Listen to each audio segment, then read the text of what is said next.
Bonjour à tous, j'espère que vous allez bien. Aujourd'hui, je vais vous présenter OptiPlan AI, un système intelligent de planification d'ateliers de fabrication qui utilise le reinforcement learning pour optimiser automatiquement les plannings de production. Le projet est réalisé par Zoga Mohsin, élève ingénieur en quatrième année génie intelligence artificielle et technologie de données à l'INSAP de Meknes, et encadré par le coordinateur de filière, le professeur et le docteur Msrour Tawfiq. Donc, dans un atelier de fabrication, l'ordonnancement des tâches est un problème complexe connu sous le nom de Job Shop Scheduling Problem. Il s'agit de déterminer l'ordre optimal d'exécution des opérations sur différentes machines pour minimiser le temps total de production, appelé makespan.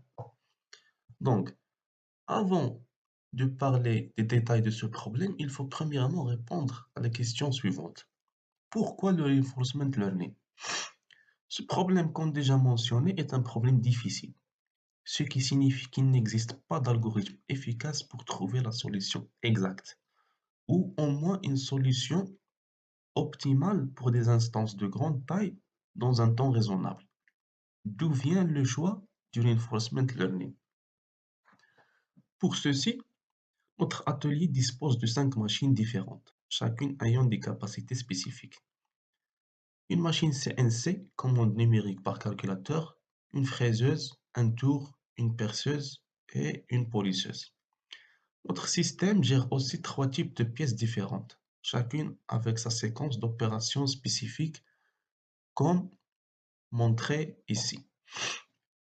La pièce A, qui est un support métallique, base structurelle destinée à supporter d'autres composantes.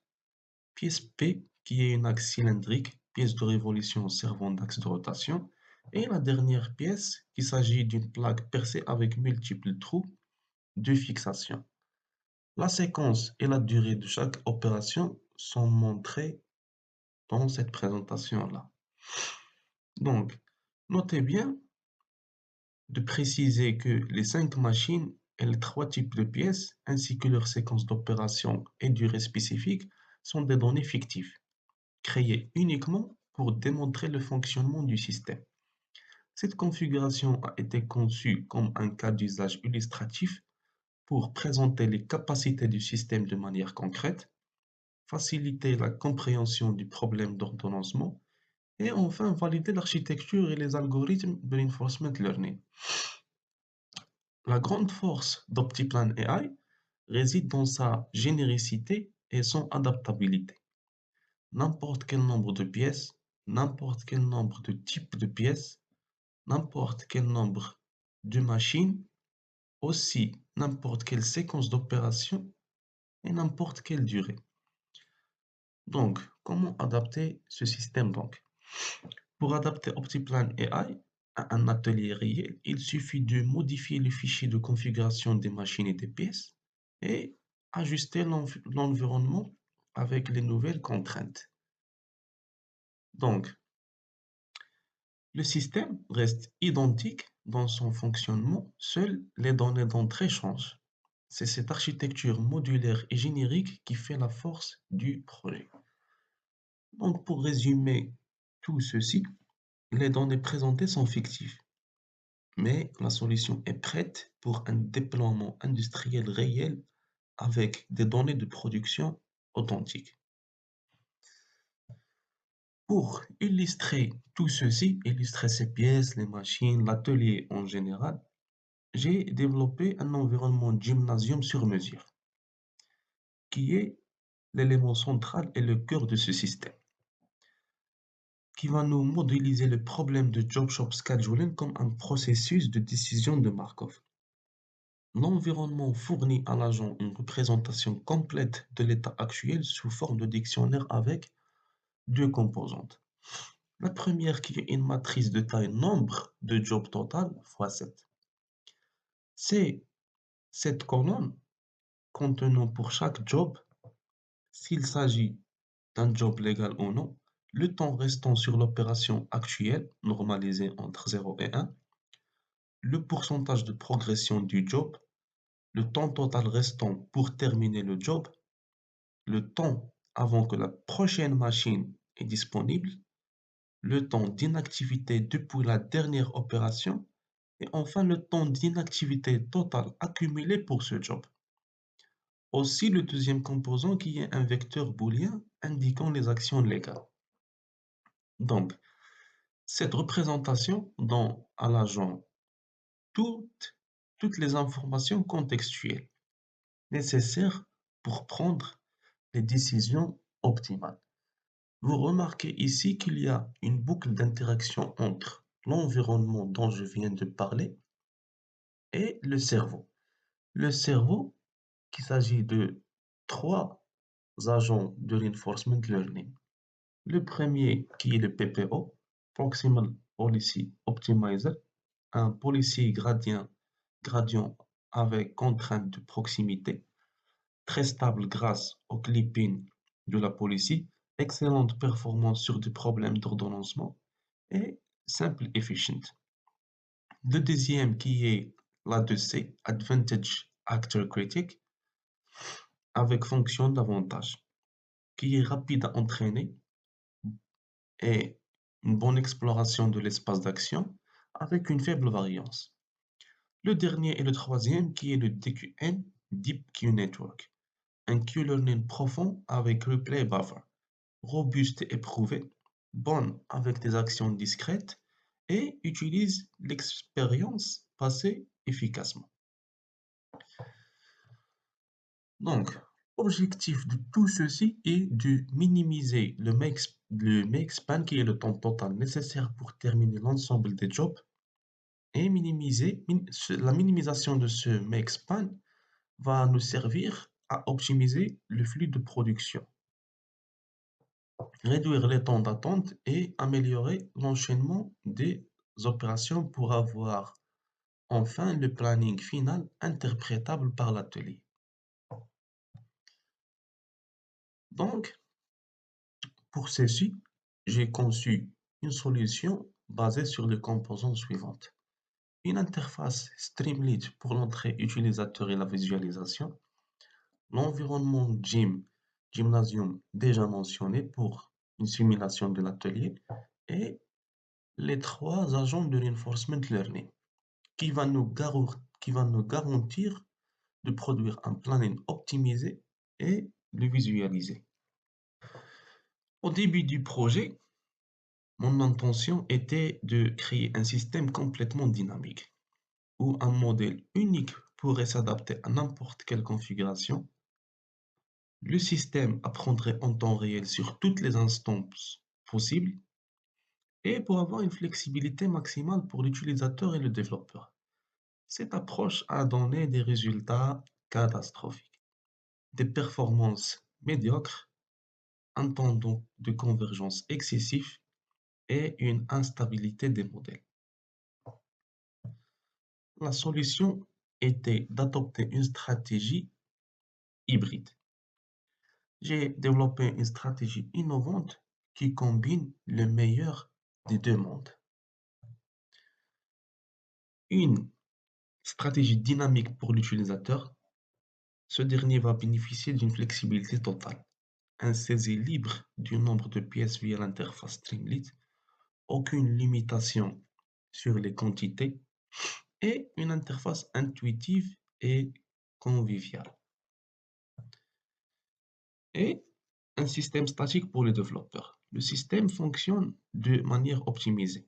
Premièrement, une génération automatique d'instances après l'entrée d'utilisateur. Un fichier instance est automatiquement généré. Un entraînement spécialisé à l'aide des trois modèles de reinforcement. Ces derniers sont entraînés spécifiquement sur cette instance.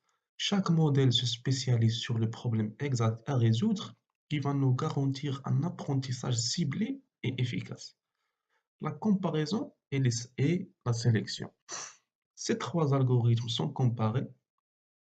Le meilleur modèle est automatiquement sélectionné. Ce dernier va garantir l'obtention de la meilleure solution.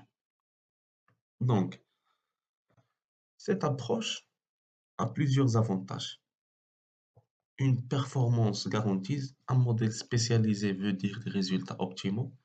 Une rapidité, convergence rapide, quelques minutes, quelques minutes pour plusieurs heures pour la stratégie précédente. Reproductibilité, des résultats constants et fiables.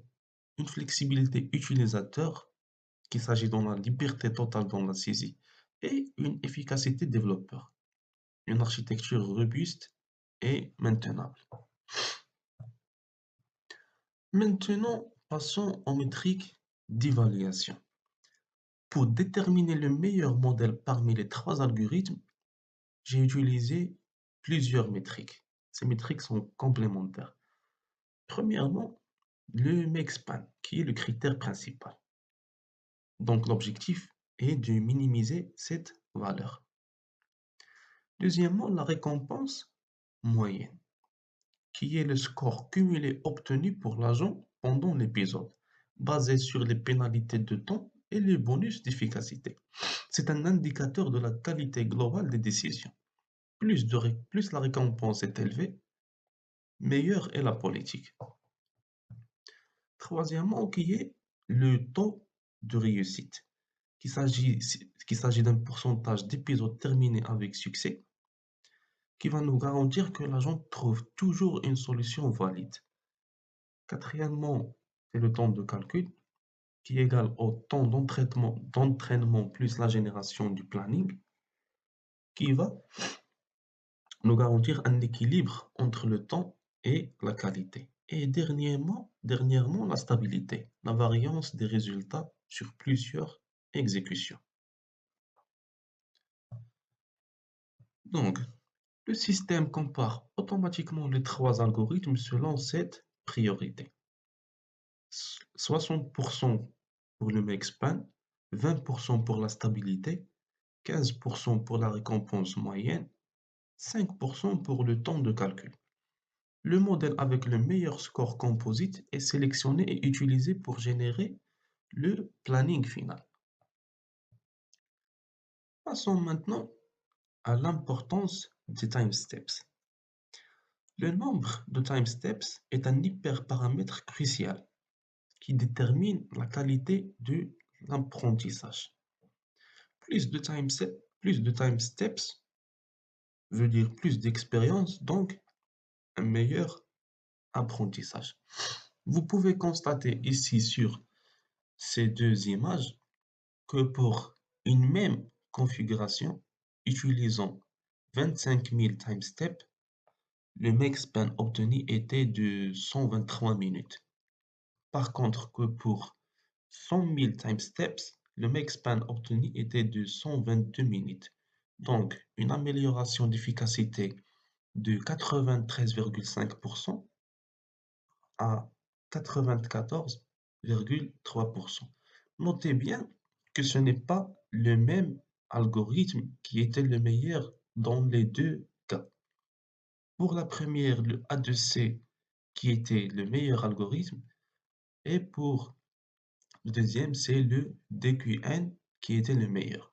D'où vient le fait d'utiliser des différents modèles, les comparer et d'utiliser le meilleur pour la génération de planning. Vous pouvez voir ici des plannings qui sont générés. Le choix du nombre de time steps dépend du contexte. Pour une production industrielle, 50 000 à 100 000 time steps est suffisant pour une qualité maximale requise et un temps d'entraînement acceptable dans quelques minutes. Pour un prototypage rapide, 25 000 time steps est un bon compromis temps-qualité et les résultats sont satisfaisants dans un temps de 2 à 4 minutes. Pour des recherches ou bien des tests, 5 000 à 10 000 time steps est suffisante pour des itérations rapides pour tester des hypothèses et une qualité acceptable pour valider une approche. Pour ce projet, j'ai défini 25 000 time steps comme valeur par défaut. Pour un temps d'entraînement raisonnable, 3 minutes pour chaque algorithme, donc 9 minutes en total, une qualité de solution qui varie de 85 à 90% de l'optimal théorique et pour une stabilité de variance inférieure à 5%. Pour améliorer encore les résultats, l'utilisateur peut augmenter jusqu'à 100 000 timesteps depuis l'interface. L'interface qui va nous permettre de visualiser le diagramme de Gantt qui, qui va nous montrer la séquence des opérations et des jobs. Donc, passons maintenant à une démonstration. Donc, voici notre interface, qui est une interface intuitive. À gauche, ici, vous avez le panneau de configuration des timesteps par algorithme. L'utilisateur peut choisir n'importe quel nombre de timesteps selon le besoin et par défaut, c'est 25 000. Vous pouvez constater aussi le temps estimé d'entraînement pour chaque algorithme, les algorithmes comparés, les machines disponibles et les pièces avec leur séquence.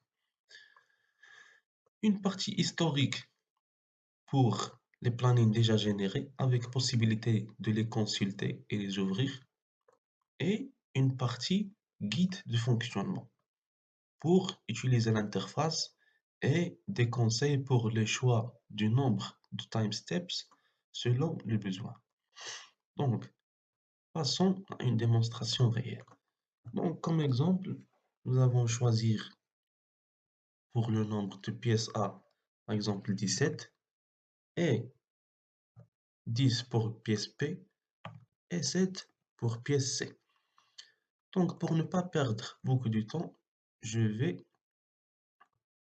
choisir seulement 5000 timesteps, qui est normalement suffisant pour un petit nombre de pièces.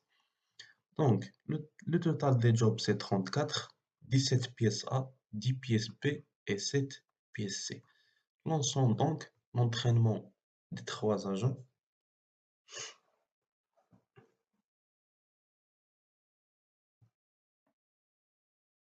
Donc, le premier agent, qui est le PPO, a déjà fini son entraînement. Le deuxième, maintenant, a déjà fini. Attendons maintenant le DQN. Donc, vous pouvez constater que pour 5000 timesteps, l'entraînement ne prend même pas une minute. Voici les résultats affichés. Donc, l'algorithme, le meilleur algorithme pour cette configuration était le A2C pour un make span de 239, 243 pour le PPO et 241 pour le DQN. Donc, une efficacité de 96,7 et un reward de 26,62. Donc, voici les résultats du meilleur algorithme comme déjà mentionné. Et vous trouvez ici le diagramme de Gantt. Les machines ici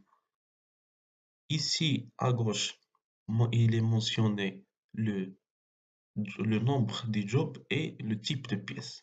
Nous avons ici les pièces A, les pièces P et les pièces C. Et un tableau récapitulatif des opérations que vous pouvez filtrer comme vous voulez. Trier par début, par job, par machine, par pièce, par ordre croissant ou décroissant, par machine. Par exemple, si je veux afficher seulement le CNC, trier par pièce, par exemple seulement les pièces A, voilà comme ça. Trier par exemple par job et on aura ici la séquence des opérations et des jobs. Et dernièrement, vous avez ici un tableau récapitulatif des statistiques par machine. CNC, fraiseuse, perceuse, polisseuse et tour. Le temps de charge total, la durée moyenne, le nombre d'opérations et le temps d'utilisation de chaque machine. Par exemple, 88,3 pour la CNC, 61,1 pour la fraiseuse, 37,2 pour la perceuse, 34,3 pour la polisseuse et 44,8 pour le tour. Vous pouvez aussi télécharger le diagramme de Gantt, celui-ci, et télécharger le fichier instance généré. Comme j'ai déjà mentionné, lorsque l'utilisateur entre ces champs-là, le nombre de chaque pièce, un fichier instance est automatiquement généré. Et ces trois algorithmes-là sont entraînés sur ce fichier instance pour avoir des résultats optimaux. Donc, ouvrons par exemple ce fichier instance, le voilà. Donc ici, ce 34 veut dire le nombre de jobs total. Ce 5-là, c'est le nombre de machines. Et ici, la séquence des machines avec la durée sur chaque machine. Donc ici, par exemple, la machine 0, 8 minutes, la machine 1, 5 minutes, machine 2, 2 minutes, machine 3, 3 minutes et machine 4, 2 minutes. Donc, vous pouvez constater, si on calcule ce nombre-là, on va trouver qu'il existe 2, 4, 8, 6, pardon, 8, 10, 12, 14, 16, 17. C'est exactement le nombre entré pour les pièces A. Nous trouvons aussi, je pense, 10 pour pièce B et 7 pour pièce C. Donc, voilà, c'est tout pour ce projet. J'espère que vous avez aimé ce projet et